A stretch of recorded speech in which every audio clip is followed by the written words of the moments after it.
Bienvenue dans Sous Compromis, le podcast où l'on parle immobilier sans détour. Ici, nous partageons avec vous des parcours d'investisseurs, leurs réussites, leurs erreurs et les compromis qu'ils ont dû faire pour atteindre leurs objectifs. Que vous soyez déjà dans l'immobilier ou vous envisagiez de franchir le pas, nous sommes là pour vous guider, vous inspirer et surtout pour démystifier l'investissement immobilier. Alors prêt à passer sous compromis avec nous? Bonjour à tous et bienvenue dans ce nouvel épisode de Sous Compromis. Aujourd'hui, on a le plaisir d'accueillir François, conseiller immobilier chez Patrimony Conseil.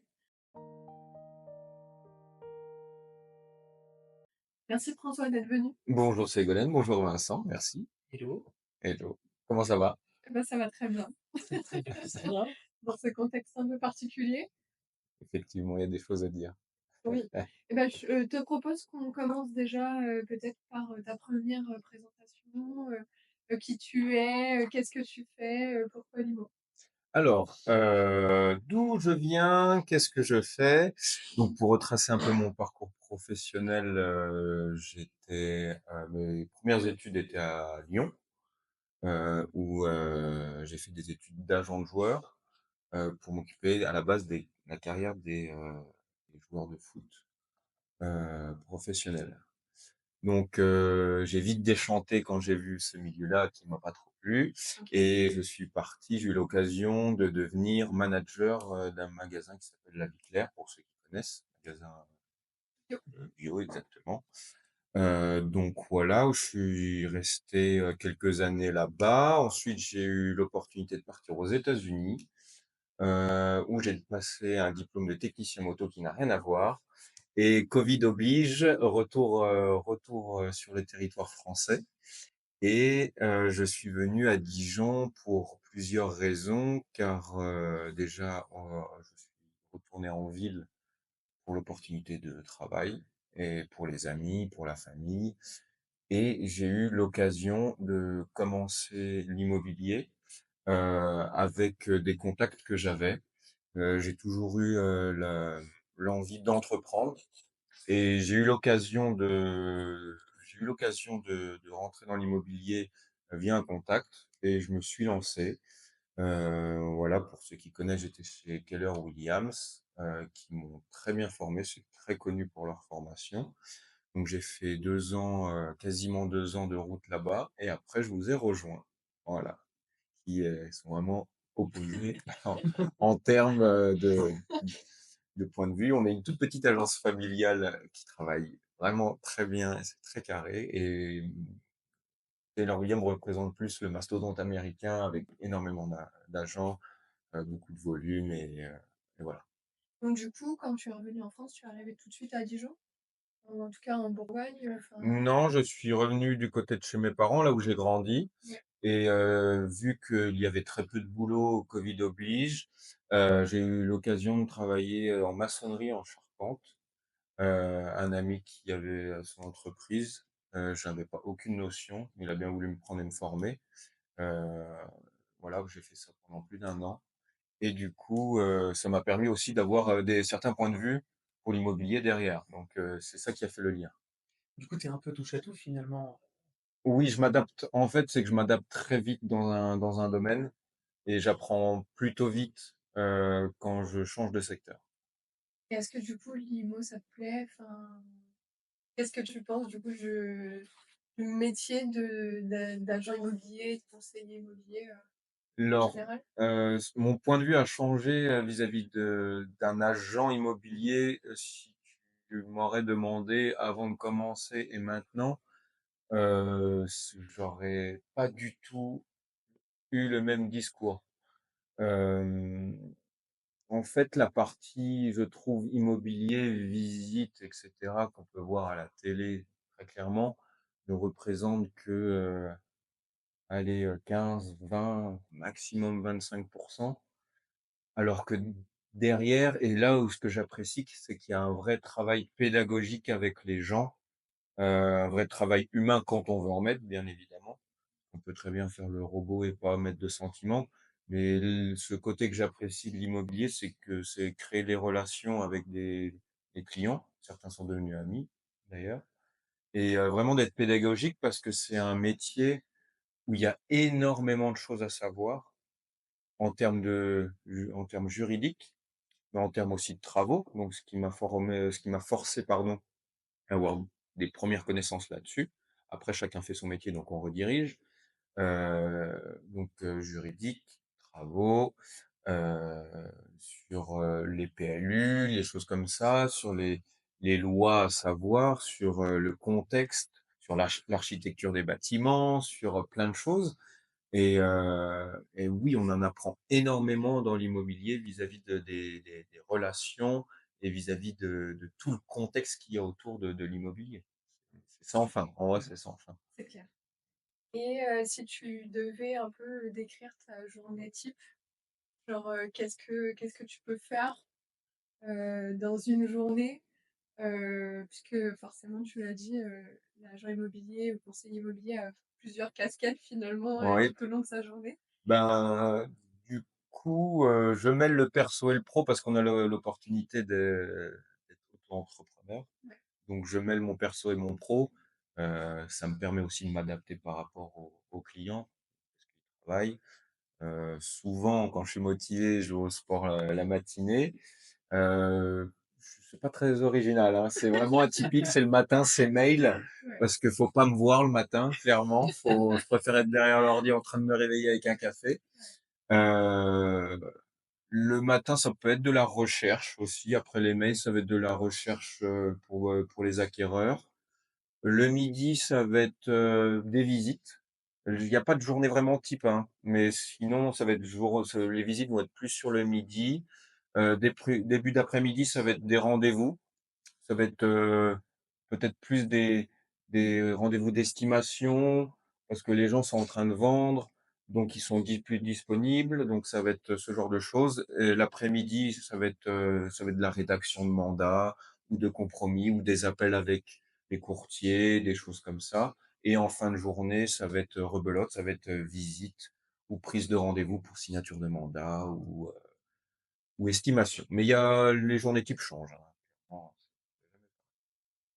Aujourd'hui, tout le monde finalement dans son entourage connaît un agent immobilier ou alors tout le monde connaît quelqu'un qui connaît un agent immobilier. Oui. Comment est-ce que toi tu as réussi à ta place dans ce milieu-là? Et qu'est-ce qui te différencie justement des autres agents? Est-ce que tu proposes, finalement une prestation différente, des choses en plus?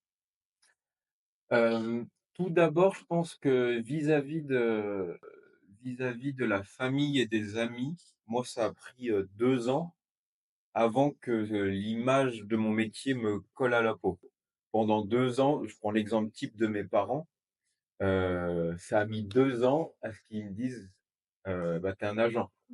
Sinon, quand on leur demandait «Est-ce que vous connaissez un agent?» jamais ils associaient le mot agent à moi. Donc ça a pris 2 ans. Les amis, c'est pareil, pour que ça commence à s'inculquer dans notre contexte de relation.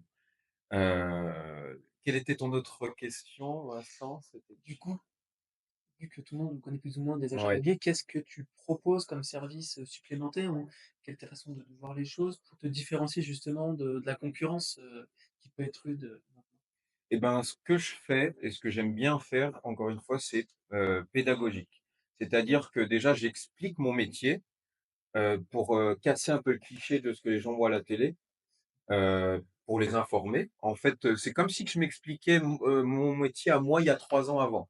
Donc je leur explique ce que je fais dans l'ensemble, comment je peux les guider et surtout, en fait, je vais changer des mots qui sont complexes par des mots simples. Je vais faire de la pédagogie en utilisant des mots simples pour qu'ils comprennent le cheminement de mon métier et qui me valorisent et qui comprennent, l'importance de passer par un agent immobilier et de comprendre les prestations et pourquoi c'est tel prix pour telle prestation. Et voilà, j'explique de A à Z ce qu'on fait, et qu'est-ce qu'ils veulent choisir dans mes prestations. Voilà. Ouais, et aussi, peut-être, parler, rapidement du home staging que toi tu proposes, que tu as vraiment, mis en avant aussi auprès de tes différents clients, même Mmh. actuels. C'est quelque chose qui est pas forcément proposé par, tous les agents.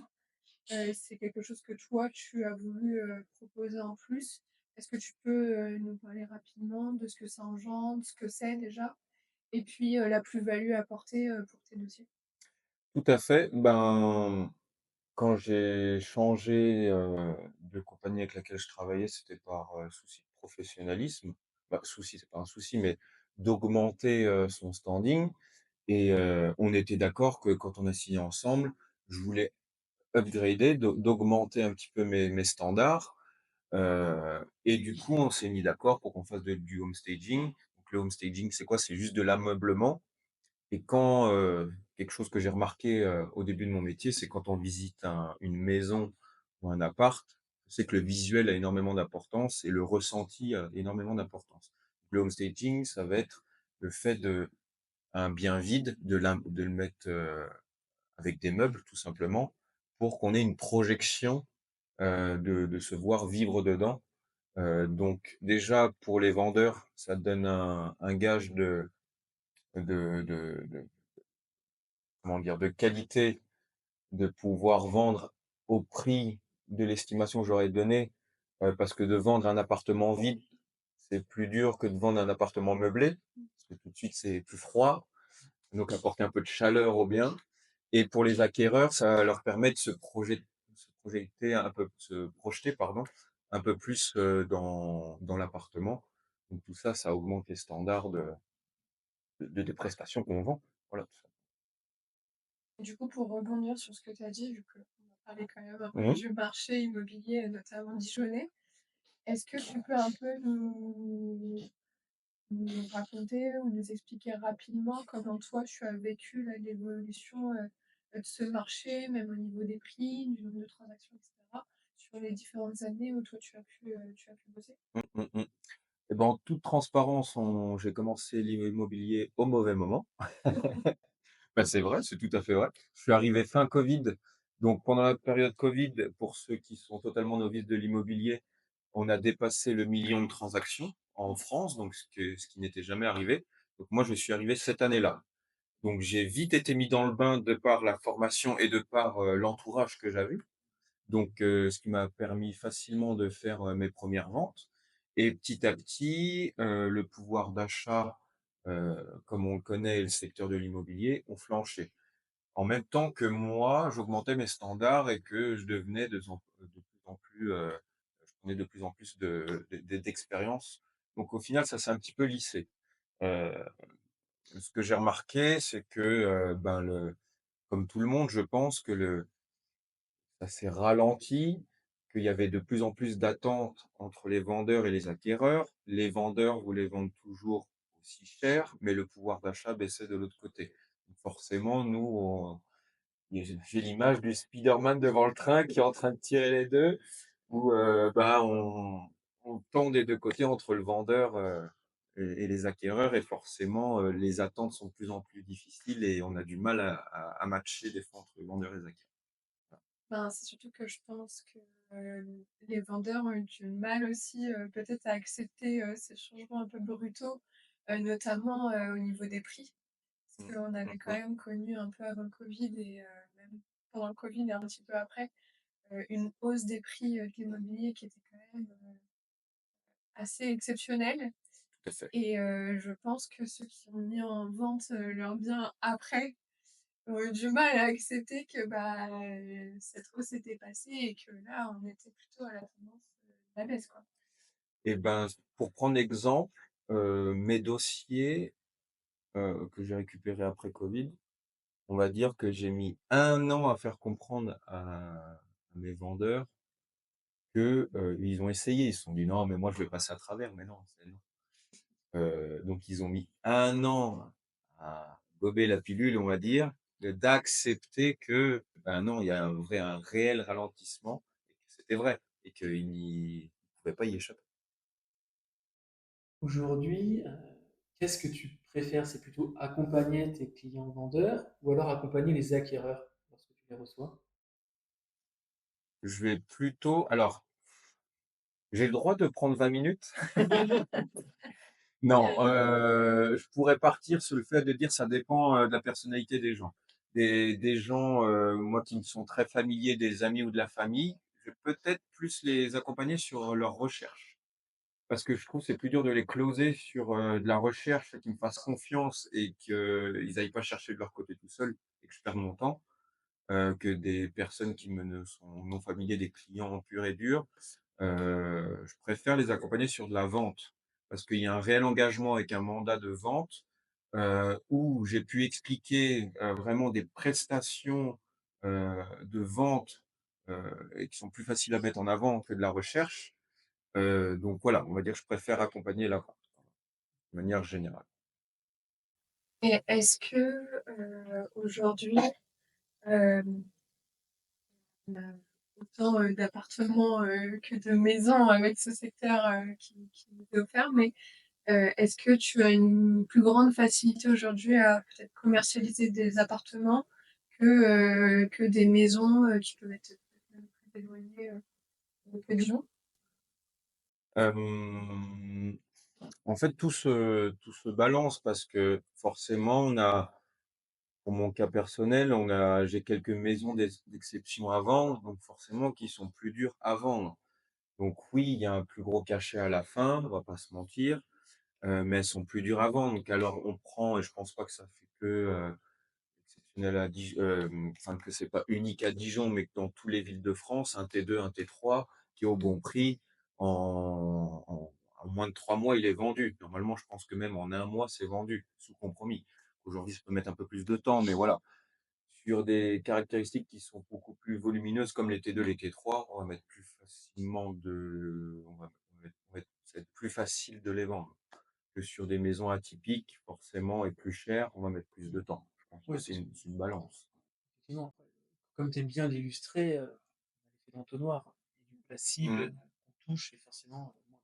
tout à fait, tout à fait et en plus, pour revenir à Dijon, c'est que les sur un emprunt moyen, heu, je parle au nom de mon courtier, qui a fait une vidéo récemment, quelqu'un qui est au SMIC, combien il peut emprunter, donc les grandes lignes, ça serait 180 000 €. Ce qui tombe bien, c'est qu'à Dijon, en plus, les prix correspondent à un T2 ou un T3 environ, sur les grandes lignes.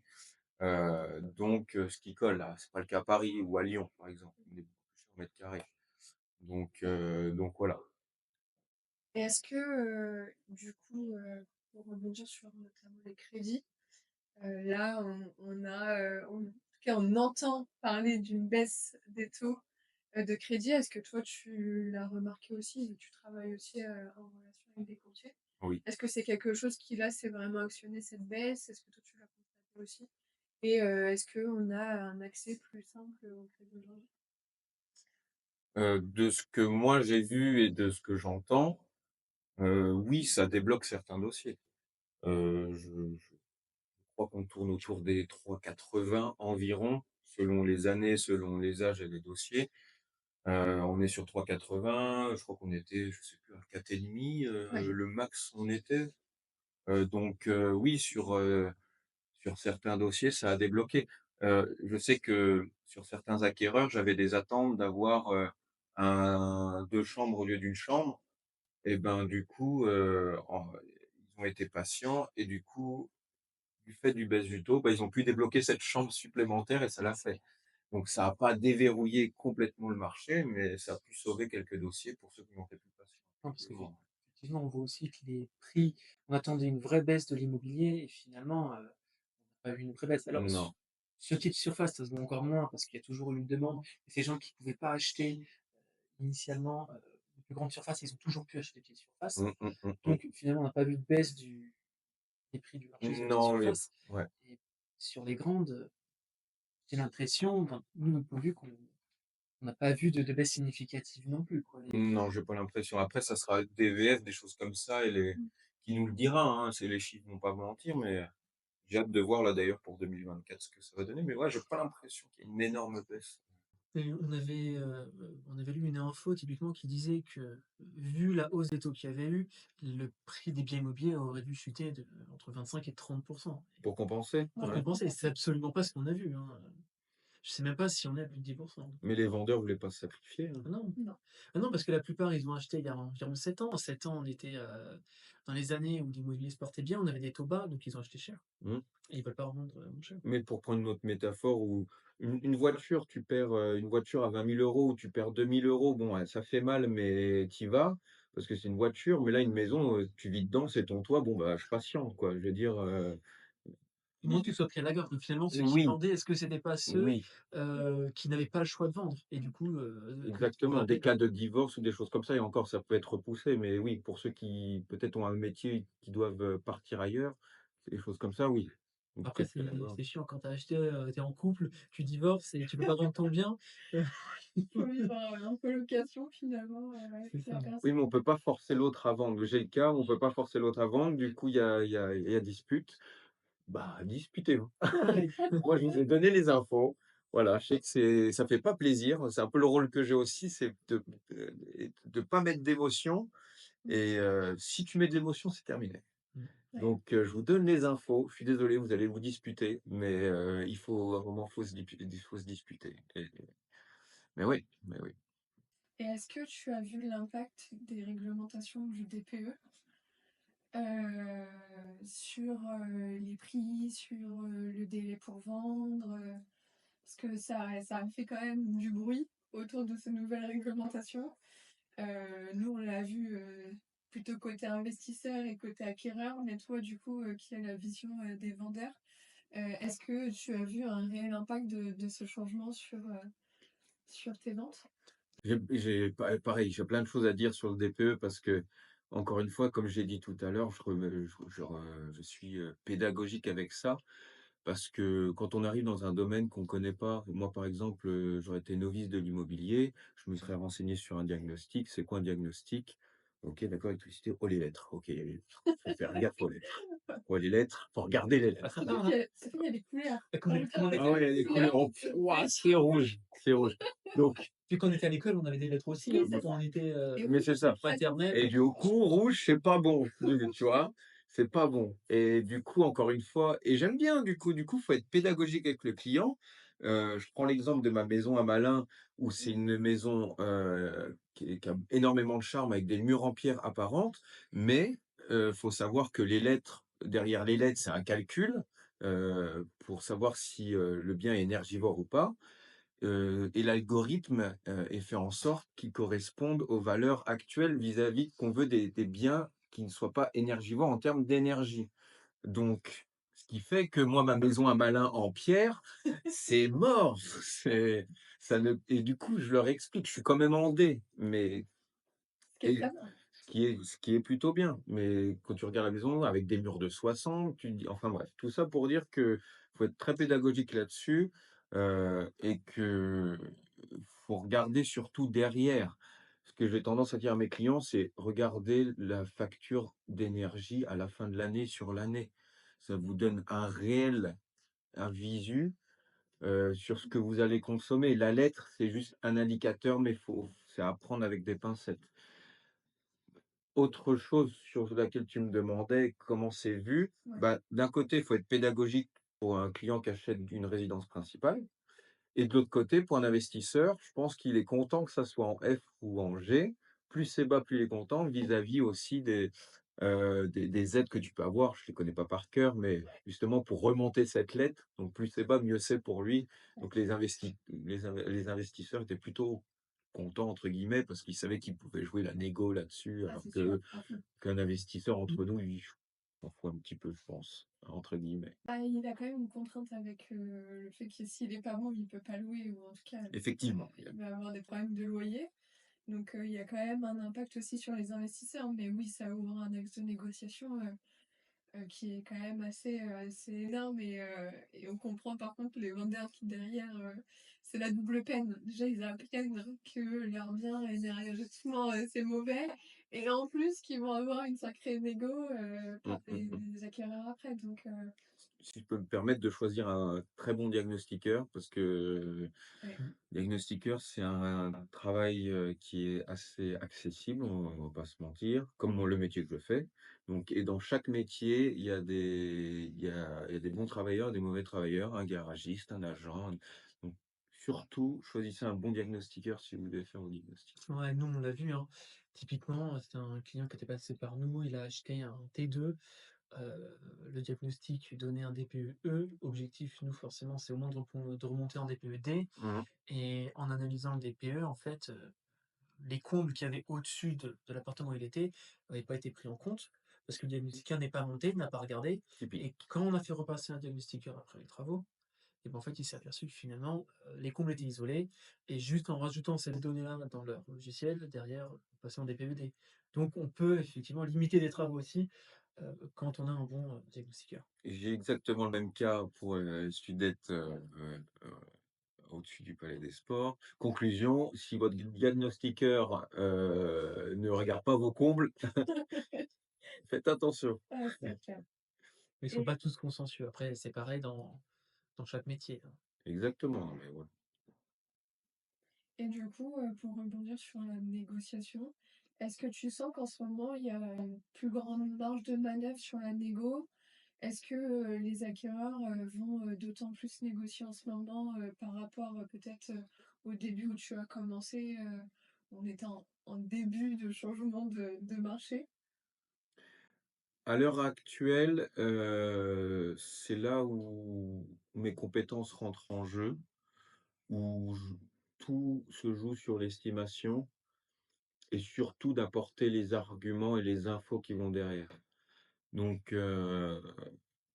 vous le savez, je rends un petit livret, d'une estimation qui explique comment je fais l'estimation et en apportant les infos derrière. Avec, des données très précises et je photocopie le max d'informations que je peux pour dire: «Voilà» et je me dédouane un petit peu en disant: «C'est pas moi qui fais le prix de votre maison, c'est le marché. Regardez» et je leur mets les arguments sous les yeux. Ils peuvent pas dire: «Vous avez tort». Je fais en sorte que quand je rends une estimation, ils peuvent pas me dire: «Non, vous avez tort». Parce que je leur donne le maximum d'informations et je dis ça, c'est des données d'État. Ça, c'est des ventes qui ont été vendues. Ça, c'est en vente, mais comme je vous le prouve, bah, ce qui est vendu et en vente, c'est pas le même prix. Donc je leur donne le maximum d'infos pour eux et en fait, je me mets quand je fais une estimation, je me mets aussi à la place d'un client qui recherche. Donc je fais le max d'informations possible. Donc je rends une bonne estimation et du coup, ce qui me permet que quand je fais des visites, quand il y a des négociations, je leur dis: «Attendez, regardez l'estimation que j'ai faite, je suis transparent, regardez les données. Donc si le vendeur joue le jeu de mettre au prix de l'estimation, derrière, je vais lui dire, il y aura moins de manœuvres sur la négociation parce que ce que je vous ai montré là, je vais aussi le montrer au client acquéreur. Donc il ne pourra pas me dire: «Ah, bah non, moi l'estimation elle a été faite en bonne et due forme». Ou vous pouvez négocier, il y a toujours une petite marge de négociation, mais faut pas exagérer, quoi. Donc voilà, la transparence. Pour toi, aujourd'hui, s'il y a des biens où on arrive vraiment à négocier de 20, 30, voire plus, Oui. c'est qu'il y a eu un problème d'estimation peut-être à la base ou en tout cas un besoin de vente rapide qui justifie cette négociation, importante? Alors, soit une vente rapide ou soit, hem, les clients souvent, soit ils jouent le jeu de partir sur le prix de mon estimation, soit ils veulent vraiment leur prix. Donc c'est quand ils veulent vraiment leur prix pour essayer que là, quand il y a une marge de négociation de 20 ou 30 000 €. Ouais. Oui, là, on a la marge parce que du coup, avec la négociation, on revient dans le prix de l'estimation et là, les clients disent: «Oui» parce qu'il fait: «Bon, on est dans la tranche de votre estimation, oui». Donc c'est quand on part d'un prix de vente choisi par le client et pas par moi. Et si aujourd'hui quelqu'un veut se lancer finalement seul parce qu'il se dit que bon, il n'a pas forcément besoin d'agent immobilier pour, vendre son bien, ne t'étouffe pas pendant que tu bois. Ouais. Qu'est-ce que tu leur donnerais, si tu avais un conseil à leur donner, lequel ce serait? Pour vendre seul, Ouais. un seul, Ou alors, pourquoi est-ce que tu leur conseilles pas justement de vendre tout seul? heu, il y a plein de raisons, en fait. Parce que finalement certains te diront: «Bah oui, mais si je le vends tout seul, en fait, j'économise, je sais pas, par exemple 10 ou 15 000 € sur, les frais d'agence» et du coup, C'est c'est vrai, ce qui est considérable pour eux. Mais exactement. Mais il y a plein de choses. Un conseil et c'est dur de donner un conseil. Déjà, juste la communication. Une agence paye très cher, on le sait, les sites de communication comme, Leboncoin, Se Loger, Bien Ici. Donc ça permet déjà d'avoir un visu du bien le plus performant possible. Donc déjà ça coûte cher.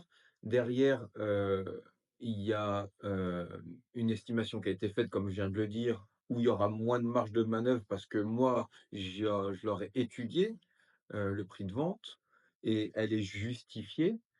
Je sais mettre en avant aussi des biens, avec l'expérience, de mettre les atouts en avant. C'est un métier aussi de négocier et de conseil, heu et derrière, il y a tout le travail aussi juridique à faire et le dessous le fameux dessous de l'iceberg, pardon. Il y a l'accompagnement des acquéreurs. Parce qu'une chose qu'on prend pas souvent en compte, c'est les acquéreurs, faut vérifier s'ils sont, finançables.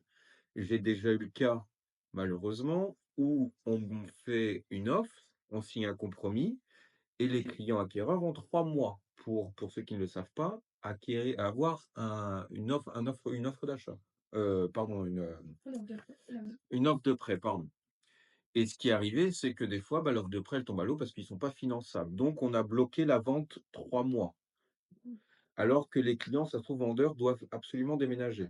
Donc il y a tout ce côté sécurité aussi, où nous, on va vérifier que les clients acquéreurs soient finançables et cetera et cetera.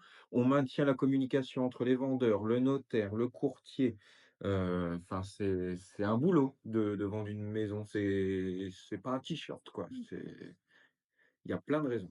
Et aussi, je pense que ce que les vendeurs particuliers ont du mal aussi à voir, ils ont du mal à réaliser l'impact, c'est la qualité des annonces postées. Vous Mmh. savez, au-delà du prix que ça coûte les plateformes, Oui. aujourd'hui, il y a quand même voilà, des photos qui sont généralement réalisées par des professionnels, qui mettent en avant les qualités du bien, qui le mettent en valeur, etc. Il y a du détail aussi dans l'annonce même où on va retrouver les informations générales sur le bien et tout ce qui va être aussi important de savoir, tout ce qui va être aussi lié à la copropriété, etc. Exactement. On voit quand même beaucoup d'annonces sur notamment le Bon Coin. Bon, Mmh. bah, quand il y a 3 lignes, que c'est juste marqué vend maison à tel endroit, on n'a pas la superficie, on n'a rien en fait, juste appelez-moi ou envoyez-moi un mail. Bah forcément, je pense que ça limite aussi les interactions possibles et ça donne moins envie aux acquéreurs potentiels de. C'est vrai que je pensais pas aux biens en copro, je pensais plus aux maisons, mais c'est vrai qu'un bien en copro, il y a tous les éléments, bah, de copropriété et surtout on a un tas de chiffres et c'est là aussi où quand c'est son premier achat pour, les primo, accédants, bah, c'est ça, les charges de copro, la taxe foncière et cetera et tout ça, c'est à expliquer et puis ça Ouais. prend du temps de faire les visites aussi, il faut être disponible Ouais. donc et la valorisation des annonces comme tu as dit. Où nous déjà, on peut mettre une vingtaine de photos ou un particulier, s'il fait une annonce classique, peut en mettre que 3. Enfin, il y a plein c'est une accumulation de détails. Ouais, c'est ça. Je sais pas si tu as vu passer l'info, mais les avocats commencent à se former sur la transaction immobilière. Ouais. D'accord, je ne savais pas, Donc OK. a priori, il y en a qui vont finalement, vendre des biens. Heu, On du n'a coup pas OK. encore toutes les infos, on ne sait pas mmh, exactement comment ça va se passer, comment les du coup, organiser. si jamais ils se mettent à vendre des biens, qu'est-ce que tu penses là, à chaud, vu que tu viens d'avoir l'info, OK, OK, de cette, de ça bah, justement? moi, ça me enfin, qu'ils essayent, mais en fait, c'est un peu comme le banquier qui vend des téléphones, tu vois? Non, mais je suis désolé. En fait, comment tu peux devenir expert d'un domaine? En fait, c'est par exemple, tu as 100 d'énergie. Si tu plus tu fais de domaines, plus tu es obligé de séparer cette énergie, en fait.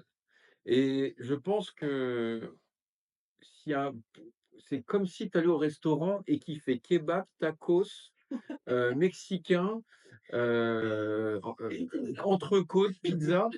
Je moi personnellement, je vais pas y manger. Ouais. Ouais, mais là, dans ce cas-là, typiquement, je pense que c'est plutôt des avocats en droit immobilier qui Ouais. vont faire de la transaction.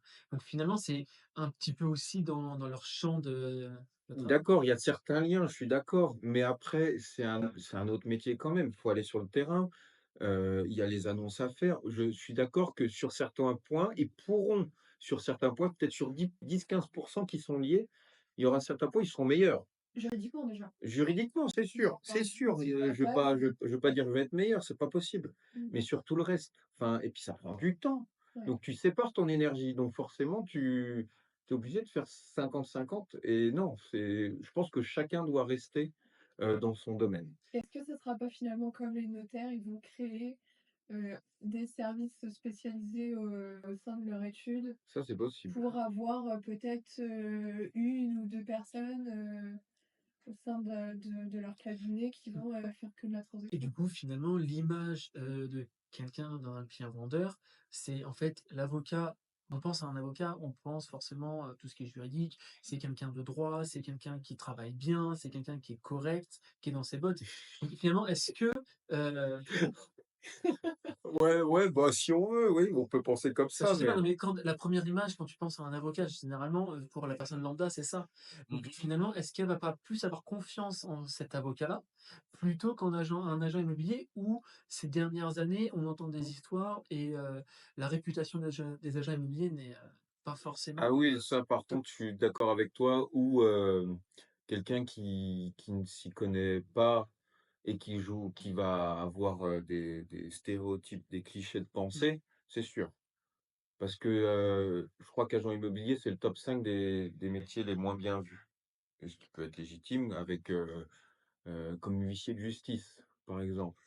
Donc, oui, je peux comprendre que, l'avocat ait cette image de droit carré et qu'on va peut-être plus donner sa confiance facilement. Alors, au-delà de donner sa confiance, je pense que c'est peut-être, hein, c'est la façon dont je peux voir les choses, que finalement un client, vendeur aura plus de facilité à payer des honoraires à un avocat Ouais, qu'à un agent immobilier. ça c'est sûr. Je Ouais. pense que de toute façon l'avocat, Parce que pour lui, en fait, ce sera plus justifié. bah et puis déjà l'avocat c'est cher. Enfin, je veux dire quand on passe par un avocat, peu importe la prestation, le tarif est quand même souvent élevé. Donc je pense que ce sera moins mal perçu de payer des honoraires à un tarif élevé, pour un avocat que pour finalement un agent immobilier où on va dire: «Oui, enfin bon, il fait 3 visites, il prend 3 photos Mmh mh. et il attend quoi».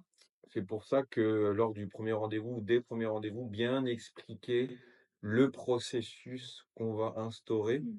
et pour, que ça donne de la légitimité à notre boulot, tout simplement, hein. C'est Si tu expliques pas ton boulot, on représente vraiment, le gars qui porte les clés, qui fait des visites et terminé. Mais parce que je pense aussi malheureusement, c'est le cas pour certaines Mmh? personnes. Enfin, on va pas se cacher, on en croise quand même beaucoup. Mais même mon expérience à moi où il y a un il y a un dossier où j'ai fait une visite, j'ai vendu. J'ai même pas eu le temps de faire quoi que ce soit. Donc là, mais là, c'est royal. Mais c'est 10-15%, ouais, 10% des dossiers, quoi. Il y a des dossiers, j'ai un dossier, ça fait, 2 ans que je l'ai. Voilà. Donc c'est du travail de fond, mais je pense qu'au final, tout s'équilibre, hein. Ouais. Tout s'équilibre parce qu'au final, on est à notre compte. Et vu le temps passé, au final, ça balance. Et est-ce que du coup, pour revenir peut-être sur le marché immobilier dijonnais, est-ce que tu as, des quartiers que tu préconises? Est-ce que tu sens qu'il y a des quartiers, voilà, peut-être qui sont, en train de prendre de la valeur? Enfin, est-ce que, vu que tu es quand même en permanence sur le terrain, est-ce que si tu avais, des quartiers, peut-être par rapport, je sais pas, des personnes qui voudraient, soit vraiment placer leur argent avec un objectif de plus-value ou alors peut-être, pour les investisseurs qui cherchent peut-être plus de rendement et cetera, est-ce que tu aurais des quartiers peut-être à Mmh. mettre, plus en avant en fonction des objectifs recherchés? Professionnellement, je conseillerais même personnellement dans les 2 cas, hein, je conseillerais, Faubourg Rennes, là où a été, construit, la cité, de la gastronomie. Ouais, Ça a été, sur les statistiques, c'était beaucoup, primo-accédants et je pense que c'est un quartier qui est en train de prendre de la valeur. On est très proche du centre. Il y a toujours cette chose de dire: «C'est derrière la gare, c'est derrière», vrai. mais à un moment, je pense que ça va passer outre. Parce que c'était quand même un gros acte quand même de mettre la cité de la gastro derrière Faubourg-Rennes Ouais. et ils l'ont fait et je pense que ce quartier-là va prendre en valeur. Moi, je l'ai vu là, on a récupéré un bien en gestion, le client l'a acheté dans cette rue-là, hein. Ouais. Et ça s'est loué, assez rapidement à un prix quand même très, très correct. Donc je partirais, ouais, sur Faubourg-Rennes, je pense, c'est le quartier à miser. Il y a Maladière que j'aime bien parce que on n'entend jamais parler de Maladière, qui est entre Montchappet qui est, bah, «intouchable», on va dire, entre guillemets, Ouais. et les Grésy et Maladière, je trouve, c'est très bien placé, c'est très facile d'accès au centre. On n'entend pas souvent parler de Maladière. Donc ouais, Maladière, valeur sûre et puis, je mettrais un petit billet sur, Faubourg-Rennes, sur l'avenir, ouais. Tu sais quoi, maladie, on a une anecdote, hein, vu qu'on a accompagné un client investisseur, bah, celui justement dont on parlait tout à l'heure avec, le T2 qu'il a acheté, le diagnostiqueur qui était pas monté dans le grenier, il a refait son bien, donc c'est un T2 qui fait 45 m², Ouais, il l'a loué 920 € charges comprises. très bien.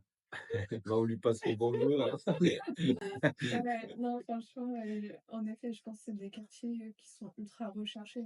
Avec le tram, en plus, à proximité, on peut vite aller, sur les différents axes routiers aussi, même, à la Toison d'Or, redescendre dans le centre-ville, enfin, tout est accessible.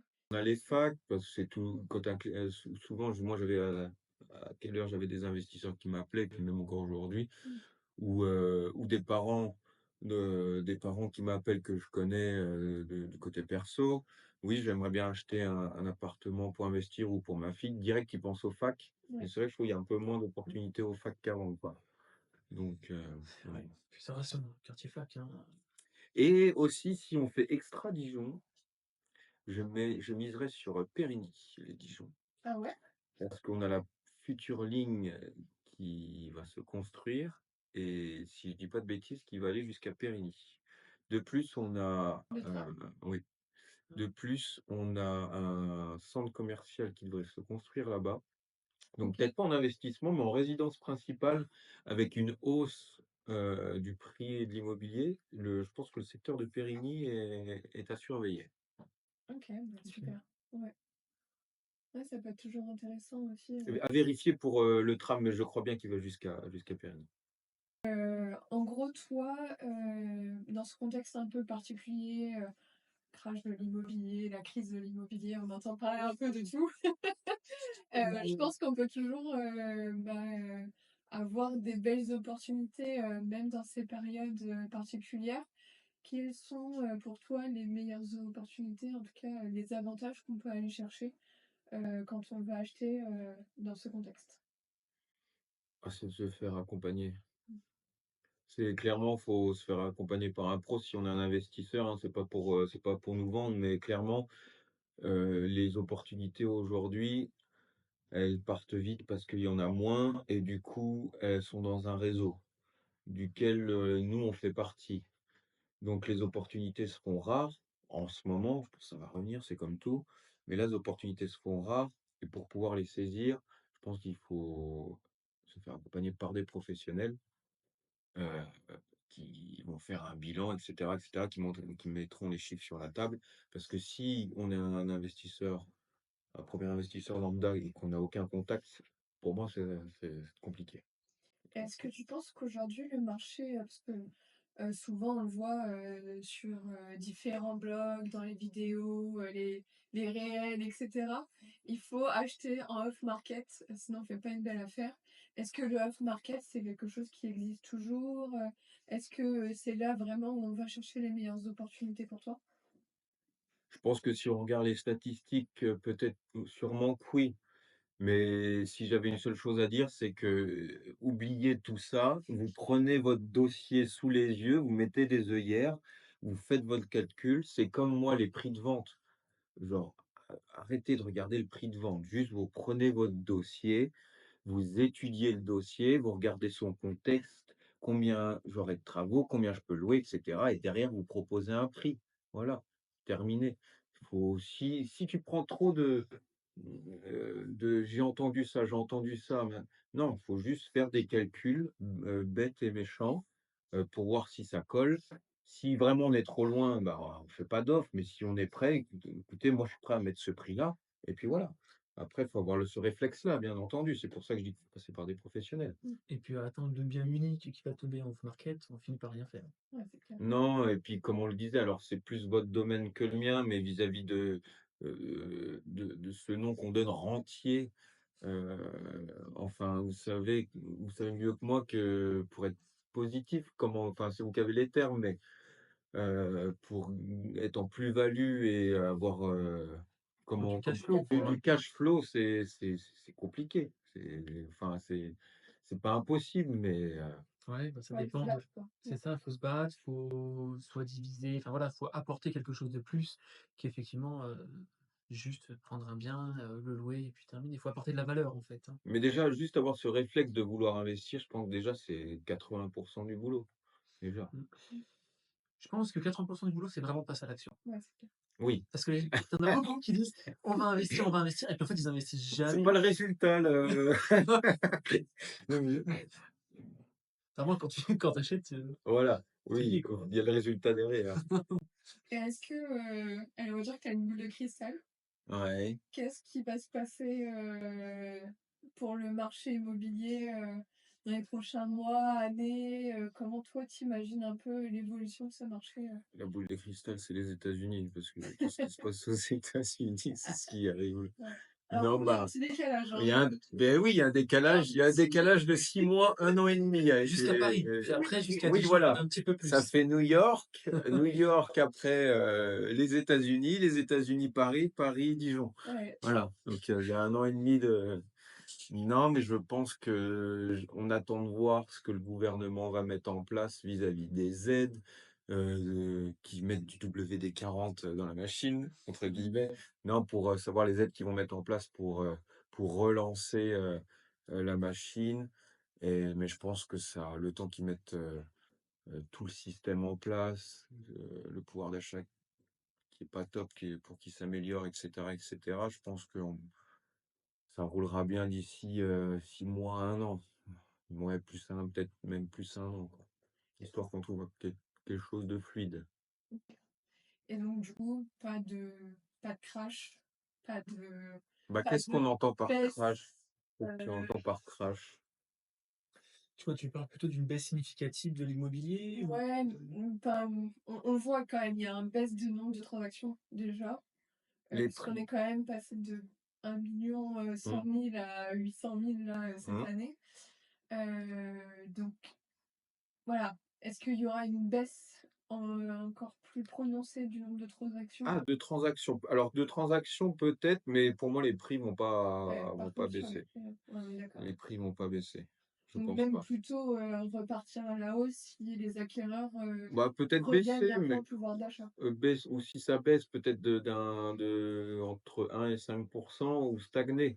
Une hausse peut-être pas maintenant, parce que là, on achève tout, mais non, un crash, alors peut-être en termes de volume, je sais pas, faudrait plus étudier le dossier.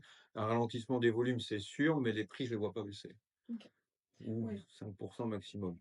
ouais. Ce qui est pas énorme quand on voit qu'on a pris, 30 sur 20 ans, par exemple là-dessus. Oui. Ah, ouais. Mais ça sera pas les prix qui vont baisser, ça viendra avec les aides, ça viendra d'une augmentation du pouvoir d'achat, ça sera, annexe à l'immobilier. Je pense pas qu'il y aura une baisse, des prix de vente, je pense pas.